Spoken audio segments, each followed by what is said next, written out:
Rodeph Sholom was on Palm Avenue.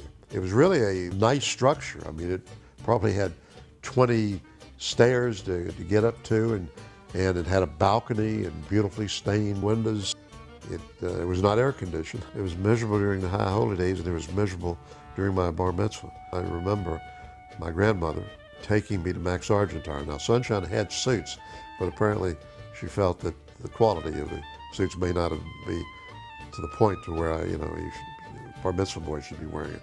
So she took me to Max Argintar, bought a suit, a flannel suit. Now we have wool suits, but they're not flannel that you generally would buy in Tampa.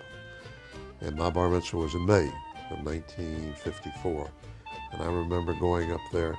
I mean, there was no air conditioning. It was just miserable in that flannel suit at Rodeph Sholom, and everybody was hot, but you're excited to begin with because it's your Bar Mitzvah, so the adrenaline is moving. And in those days, a Bar Mitzvah was not just, now you have so many kids going through a Bar Mitzvah that it's totally different. I mean, they train for 6 months or a year. We literally were 2 or 3 years, and we conducted the entire Friday night service. I do remember my grandfather being a major force in my Bar Mitzvah process. He taught me to drive. So in those days you could drive when you were 13, 14 years old with a restricted license.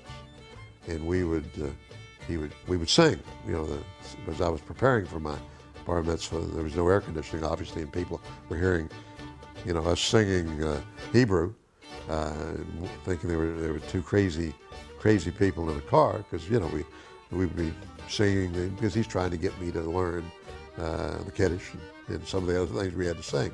And finally, when you got to the Bar Mitzvah, I just remember being awfully warm, awfully hot, and a lot of fountain pens.